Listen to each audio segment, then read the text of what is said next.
আকাশ মেঘলা, মাঝে মধ্যে হালকা বৃষ্টির ছিটে ফোঁটা পড়ছে। বাতাসে নদীর কাদামাটির গন্ধ।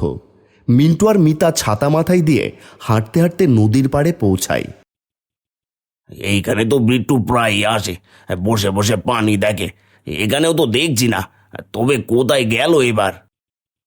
হঠাৎ করেই মিতার চোখ পড়ে বাঁশঝাড়ের পাশে নদীর দিকে মুখ করে বসে থাকা এক ছায়া মূর্তির দিকে।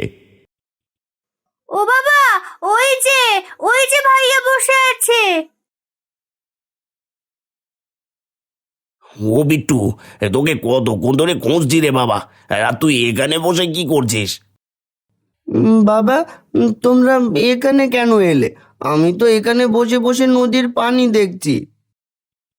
তাই বলে নদীর পাড়ে আসবি? এত ভরা নদী, যদি পড়ে যাস কি হবে তখন বল দেখি। চল ভাইয়া, ঘরে চল। আজ হয়নি তো কি হয়েছে, অন্য একদিন আমরা ইলিশ খাবো। আমি তোর জন্য ইলিশ আনবো। কি করে দিবি মিতা? ইলিশ তো আমাদের মতো গরিবদের স্বপ্ন। ভাগ্য নিয়ে না ভেবে আমাদের যা আছে তাই নিয়ে খুশি থাকিস বাবা। আমি জানি তোর মন খারাপ, কিন্তু আমরা একসাথে আছি, এটাই বড় জিনিস। চল ভাইয়া, নদীতে গোসল করি। ও বাবা, চলো না নদীতে গোসল করি। ও বাবা, যাবে?